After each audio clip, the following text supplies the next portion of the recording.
কেমন আছেন আপনারা?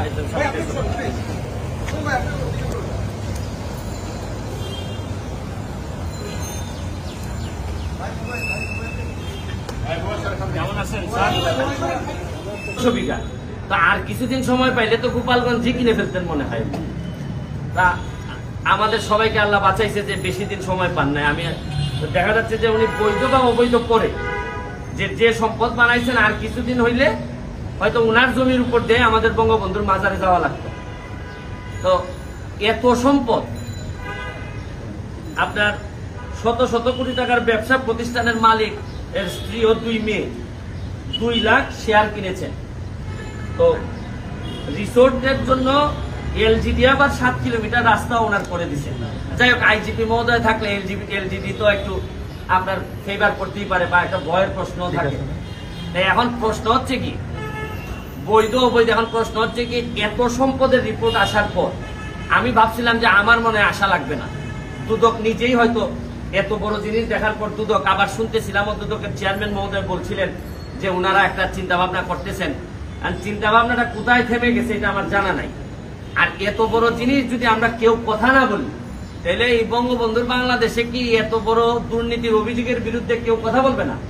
আর দুদক নিজে তো কাজ যদি না করে, তা আমাদের দায়িত্ব হচ্ছে কি নাগরিক হিসাবে দুদকরে বলা যে ভাই আপনি একটু নড়ে চড়ে বসেন। এটলিস্ট আমরা তো বলছি না যে উনি দুর্নীতি করেছেন, আমরা বলছি যে অভিযোগটা আসছে এটা বাংলাদেশের মানুষের সামনে, জাতির সামনে পরিষ্কার হোক। মানে উনি সেন্ট মার্টিন, কক্সবাজার, কুয়াকাটা যে সব জায়গায় গেছেন, মোটামুটি কোনো জায়গায় তো দেখেছি যে জায়গার বাকি নাই।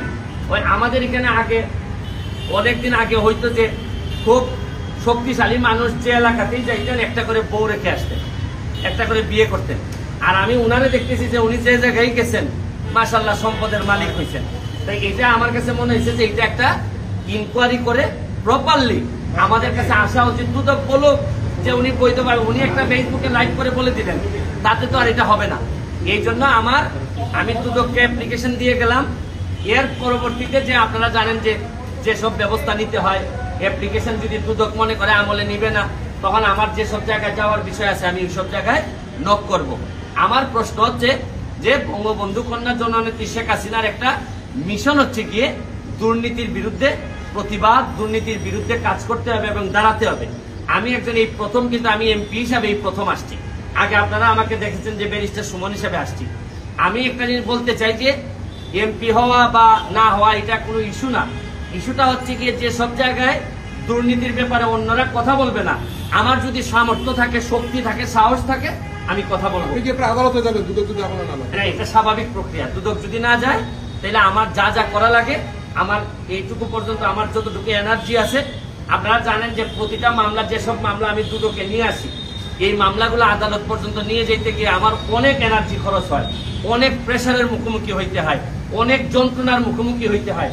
তারপরও শুকুর আলহামদুলিল্লাহ আমি এখনো বেঁচে আছি। আর বেঁচে যে শুধু আছি তা না, 1 লাখ ভোটের ব্যবধানে এই আমি এমপিও নির্বাচিত হয়েছি। যেহেতু আপনি একজন সংসদ সদস্য বলে, আপনার এই অভিযোগিতা আমলে নেই, এবং এই অভিযোগের না, সংসদের যে জায়গাতে কাজ করা, আমি একজন ইন্ডিপেন্ডেন্ট ক্যান্ডিডেট হিসাবে আমি, আপনারা জানেন, বিভিন্ন দুর্নীতির বিষয়ে কথা বলে আসতেছি। আমি সুযোগ পাইলে বলবোই, কিন্তু সংসদ তো বিচারের জায়গা না, সংসদ তো ইনকোয়ারি করবে না, আইন প্রণয়নের জায়গা হচ্ছে সংসদ। তাও আমি সুযোগ পাইলে আমি সংসদে এইসব কথা আমি বলবো। আমি তো যেটা করতে পারবো দুদকের ভূমিকা নিয়ে আলোচনা করতে পারবো, কিন্তু ইন্ডিভিজুয়াল একটা দুর্নীতির অভিযোগের ভিত্তিতে কেন এটা তদন্ত হচ্ছে না, এটা তো আমাকে দুদককেই বলতে হবে। আর আরেকটা জিনিস আপনি চিন্তা করে দেখেন, যেটা আমার কাছে বেশি মানে খুবই শঙ্কার যে বিষয়টা, একজন আইজিপি মহোদয়ের যদি এত সম্পত্তির অভিযোগ থাকে, তাইলে অনেক সৎ পুলিশ অফিসার আছে, তারাই এই নিউজটা পাওয়ার পর এরা তো সততা টিকায় রাখা মুশকিল হবে।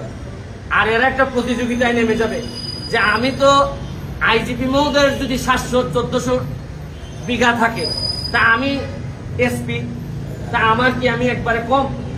আমি ডিআইজি, আমি কি একেবারে কম? আচ্ছা আমার বাড়ি না হয় ওই জায়গায় না বা গোপালগঞ্জে না, তাদের মধ্যে একটা প্রতিযোগিতা শুরু হবে। আমি এমপি হিসাবে আমার 2টা উপজেলা আছে, 2টা উপজেলা আমার 2টা থানা আছে, 2 জন ওসি মহোদয় আছেন, আমি যে তাদেরকে বলবো যে ভাই প্লিজ দুর্নীতি করা যাবে না, 2 নাম্বারই করা যাবে না, মানুষকে কষ্ট দেওয়া যাবে না, এরা যদি বলে আরে আপনি এত কথা রাখেন তো, আমি যে ডিপার্টমেন্ট থেকে আইছি এই ডিপার্টমেন্টের আইজিপি মহোদয়ের কত সম্পদ আপনি জানেন, আপনি আমাদেরকে ঠকায়েন না, এইসব কথা বললেও তো আমার প্রশ্নের উত্তর দেওয়া কঠিন।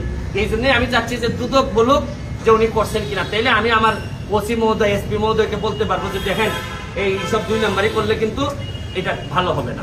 এটা অন্তত উনি স্পষ্ট করে বলেছেন এবং সব অভিযোগ 45টা অভিযোগ উনি দাবি করেছেন যে সব ভিত্তি আচ্ছা, একটু, কিন্তু উনি এই 24 মিনিট 52 সেকেন্ডের ভিডিওতে একবারও এর বিরুদ্ধে আইনি পদক্ষেপ নেওয়ার কথা বলেননি।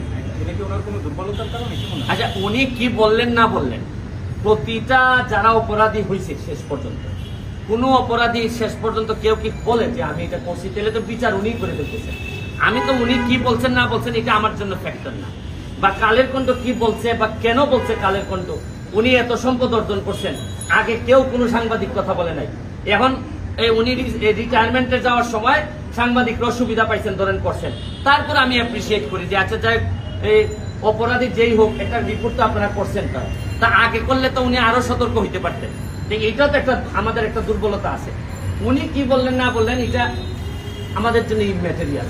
আমাদের জন্য হচ্ছে কি যে প্রতিষ্ঠিত সংস্থা আছে তারা, আমি একটা অভিযোগ আমার বিরুদ্ধে আপনি তুলেন, আমি হয়তো বলবো না, আপনার বিরুদ্ধে তুললে আপনি না করবেন, কারণ আপনার বিবেচনায় আপনি হয়তো চিন্তা করছেন যে আরে আমি এত বড় অফিসার, আমার কিছু সম্পদ নেই, এটা তো বৈধই, এত কথা কিসের, আমি কত বড় চাকরি করছি। এই বিবেচনা বোধ তো উনার বিবেচনায় তো হবে না, হবে হচ্ছে গিয়ে প্রাতিষ্ঠানিক যে সংস্থা তারা বলবে যে উনি আদৌ করেছেন কি করেন নাই। That's all. ওনারা যদি